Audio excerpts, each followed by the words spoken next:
Hi, I'm Scott Rodell here at the Great River Taoist Center. Here at the center, Chinese swordsmanship, particularly the jianfa, but also the daoistsword, has been a very important part of our program, a part of our practice, you could say. One of the things that's really helped with our understanding of jianfa, how it really was practiced, was the opportunity to examine literally thousands of Qing and Ming period examples of Chinese swords. So everything we're going to talk about in this video is based not on dojo lore, but on examination of Ming and Qing period antiques. This video in particular will focus on Qing Jian.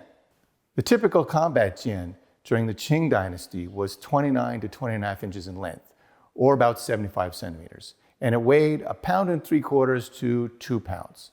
That would be 800 to 900 grams. Now, when we're talking about the Qing Jian, from middle of the Ming dynasty onwards to the end of the Qing dynasty, the jian was no longer a standard military weapon. That meant it was no longer made by a pattern. So while we can talk about a typical jian, we cannot talk about a standard jian. So let's have a look at a typical Qing jian. Okay, so here we have a pretty typical Qing dynasty jian.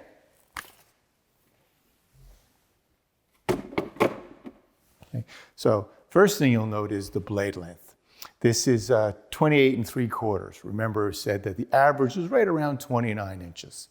That's for a full length jian. You did occasionally find jian as long as 32 inches, but in all of the thousands of swords that I've handled, I've only come across 2 that were 32 inches in length. The shortest sword that you might consider a full-length sword would be about 27 inches, maybe 26. It kind of depends a little bit on the blade. Shorter than 26 or 26 and shorter, you'd call that a duanbing, a short jian. This particular one said is 28 3/4. That's 73 centimeters long. It's also a little heavier than usual. This is 2 pounds, 7 ounces, or about 1,090 grams. So it's a good, robust blade. It's a really solid cutter. Okay. One thing you want to note about this blade in particular is how solid it is. You see, if I try to flex it, I can barely move it at all. All right. If I go here and I push down, you see it doesn't flex much at all. Right. Today, Chinese jian often bend in a full circle. That is because of legal requirements in mainland China. Historical Chinese jian are very stiff, rigid blades in comparison to what people think they are. Of course, they're very resilient. You see, it has a nice springiness, but it is not so flexible that you can easily bend it in a half circle. Okay. Another thing we should note about this blade is that roughly 29-inch length. One of the common things you hear today is that a sword was measured to the owner's body. That is not shown to be true at all. If you take this sword, for example, one of the things you commonly hear, I would call this dojo-lore, is that the sword comes up to your ear level. It does not come up to my top of my ear, right? It's about 2 inches short. So this sword would have to be of an unusually long length to be measured to my body, and I'm only about 5'9", 5'10", so I'm a very average kind of height. Then the reason you have to understand that this is dojo lore is think about it from a using point of perspective. Years ago when I was teaching in Moscow, I had a student who was quite short compared to other students. And she came up to me, she had a sword about 29 inches long, and she came up to me and said, gee, you know, I'm shorter than everybody else. Shouldn't I have a sword that, like me, is a little bit shorter? And I said, well, let's think about that. Let's imagine you and I are going to have a duel. And during this duel, at least one of us is going to be cut. Maybe both of us are going to be cut, and perhaps cut quite seriously, if not fatally. Do you want a sword that is about the same length as mine? Or do you want a sword that's significantly shorter than mine because you're shorter than I am? And of course she said, I'll keep this long sword, and walked off.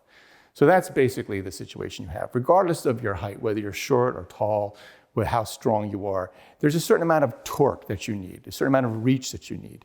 So if a sword gets too short, it's not going to cut. If the sword gets too light, it doesn't have what it needs to make a good solid cut. If it's too long, if it starts being 31 inches long, that gets harder and harder to control. You know, when you're cutting with that blade, if it's going to pull you too far and make an opening for your doifang to countercut you, that's not a good idea.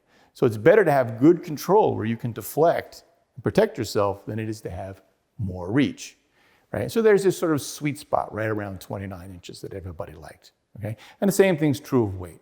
If it's too light, it won't cut. If it's too heavy, it's hard to control. So a sword like this is pretty much right on for a good solid fighting jian. Okay?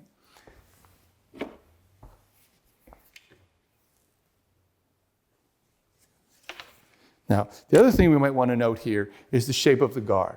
So remember we talked about how there isn't really a standard Qing Jian. We can talk about a typical Qing Jian. And pretty much all of them, the vast majority, have this zoomorphic lion-shaped guard. Right? Earlier ones like this tend to be a little bit shorter. You'll see the later ones tend to be a little bit larger, but nearly all are like this. Okay? And here I have a couple of unmounted examples. So you can see here's a nice cast one, like the one on this jian. It has the actual face of the sort of lion there. Sometimes they're narrower. Here's another one that has the face. This is a cast fitting, but it's of course much thinner, right? And you'll see also, here's one that's undecorated. That's also very thin, has that long, thin profile, but is totally undecorated. Okay. Our next piece we're going to look at is a very late Qing Jian.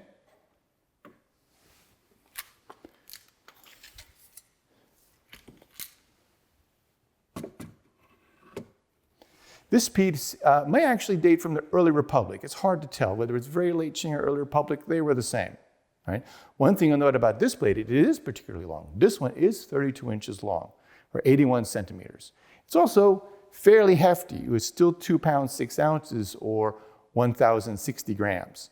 So that's one reason why you have this particularly long grip. You need that grip to counterbalance the sword. Also, you'll notice one interesting feature about this sword that tells us that it's particularly late Jian is this ricasso, this squared section at the base of the blade. Some people have said that, rather erroneously, frankly, that is a feature of a taijisword. There were never enough people practicing taiji trend in the Qing dynasty to form a large market that somebody would have made a specialized jian for them. Also, I mean, whatever you need for this art or that art, it's still the same, but jian's a jian. And so, you know, what you need in a good sword is the same, whether you're practicing of Shaolin trend or Baguazhang or Taiji trend, it's all the same. So one jian, so there's only one kind of jian for everybody. This is actually a European feature that got adopted onto Chinese swords late in the Qing dynasty. So that's one way that we can date this piece. The other thing to note about this being particularly long is that it is rather flexible. So this is much thinner blade than the first blade we looked at. Okay? That's because as this blade gets longer, you have to thin it out, because if you kept the same thickness we had on the first blade, it would just be way too heavy to handle. And that's another thing you can tell. You can see how flexible this is. You can see that this is also indicative of a late blade. This is a blade that feels really good in practice. When you're giving a good fajang through it, it has a nice feel to it, a nice springiness to it. But that's quite different than the earlier swords that were really meant for combat. A sword like this would have difficulty standing up to, say, colliding with a hardwood shaft or with another weapon. It could easily be bent, or the edge could be damaged. So this we know as a late sword, and that's why we see, only the time we're seeing these very long 32-inch blades. The last one we're going to look at here is also a particularly unusual blade. You'll notice, again, it has that lion's head-shaped guard, that zoomorphic guard, but also has particularly long grip. Some people may look at this and think this is a two-handed sword. It's not. You can easily wield this with one hand, but it is, like the previous example, a much longer blade. This is a very unusual blade, nearly 32 inches long. This is 30 3/4 inches, so 78 centimeters, and it weighs 2 pounds, 2 ounces, or 965 grams. And because of this very robust blade, you'll see, unlike that last example, I can barely flex this and move it at all. If I put it here on the table, you see it's not flexing very much when I lean into it. This is a good, solid, robust blade. This is an earlier jian. And it has this long grip, not so that you can use it with two hands, but to counterbalance that heavy weight. Okay? So you can, of course, use it with two hands. There are some systems that do occasionally come to a two-handed grip for certain cuts, but there's no problem to wield this blade with one hand. But it is, again, a very thick, solid jian. So speaking about the shape of the guard, let's have a quick look at this one duanbing, short jian. So keeping in mind that there was no standard Qing Jian, but they were just typical Qing Jian. Most had the lion's head shaped guard. However, some, like this one, have different shapes of guards. This one has a butterfly shaped guard. So that in Chinese, the term for butterfly in Mandarin is hudie, and also hu is a homonym for protect. So here we have a shape of a guard that's in the shape of a butterfly. All right, for our last two, let's look at two swords that are on opposite ends of the social spectrum that we have sitting right over here.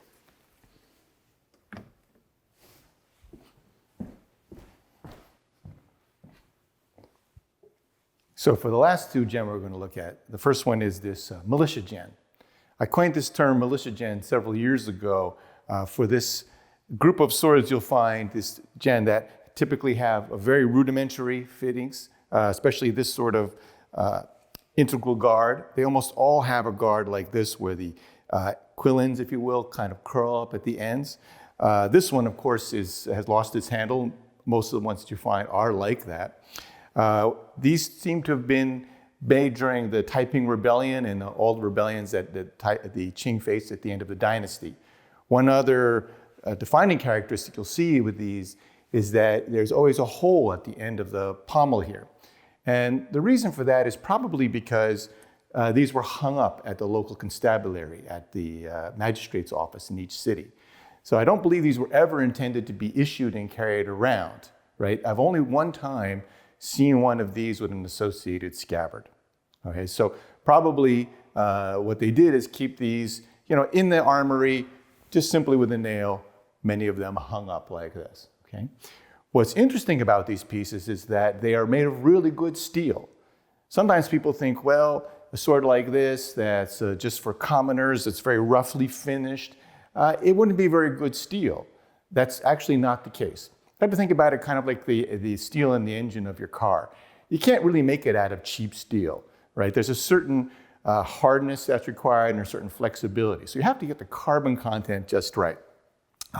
And if you don't, what happens is the sword simply fails. It'll bend very easily or it would shatter. So all swords, regardless of whether they're really fine quality swords or something like this that's really utilitarian, have to be made of a certain minimum quality steel, right? This one has a particularly robust blade. I quite like it.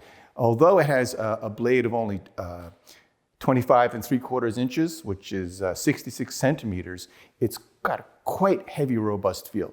It's nearly 2 pounds. It's 1.15 pounds, which is 875 grams. All right. And even though we probably would generally call this a duanbing, a short jian, being not even quite 26 inches, it really feels and moves like a full-length jian. If you think about this shorter length, though, you might think, well, if these were issued during the Taiping Rebellion and being used as city defense or town defense, why wouldn't you have a longer sword? And I think that actually goes along with this being a militia jian, a jian to be used only in the defense of the town and only when needed. If you think of yourself on a city wall with those crenellations and attackers trying to come over, you don't have a lot of room to move. You have men on either side of you, and you don't really want to swing this very widely, very far, and you hit your fellow soldiers, your fellow militiamen, right? And also, if you ever visited a Chinese city, if you go down any of the back alleys, it's really rather tight areas. I often said to people, imagine having a sword fight in your bathroom or in the living room with all the furniture around. There isn't a lot of room to move around. And in that kind of situation, a little bit shorter jian is actually very useful. Okay? So that's your fairly typical length and weight for a Qing period militia jian. Okay? The last piece we're going to look at is this, you could say scholar's jian, some might say, although that's really a misnomer. This would be a sword that was carried by a high official. Okay, and as you can see, it has gilt fittings with jade insets. So this is not something that the average person would have carried. In fact, this is a fairly rare kind of piece. So, and one other interesting aspect of this piece or detail is that this has a saber-style guard. Now that's not really unusual, but it's fairly uncommon during the Qing period. During the Ming, you tended to see a few more with this sort of saber-style guard, but it was fairly rare during the Qing. Okay? This piece is probably an ancestral blade. You remember earlier when we talked about standard weights and lengths, this one still has pretty much a full-length blade. It's 28 3/4 inches long, or 73 centimeters. So that's a good normal length for a jian. However, it's fairly light. It's only 1 pound, 7 ounces, or 640 grams. And that's why I say it's probably an ancestral blade. Having examined this blade very closely, clearly it's been polished and polished and polished. So actually, I don't think this could take another polish. It's actually also a really beautiful blade. You can't really see it, of course, here, but it's 2 rows of twist core Damascus, twisting opposite directions that run the length of the blade. So this was probably a blade that had been passed on within a family, and then whoever was reached a high position, took his ancestor's blade, perhaps his grandfather's blade, and had it refit in these really lavish fittings. Okay, so this is a sword that probably was never meant for combat. It's just really too fancy of a blade, although originally being a little heavier, a little thicker, it certainly was of the typical dimensions for a sword that would have been used for combat. So thanks for watching. I hope you found it interesting. And if you did, please subscribe and hit that bell. And our next video will be on the Chinese short jian, another very common sword of the Qing period.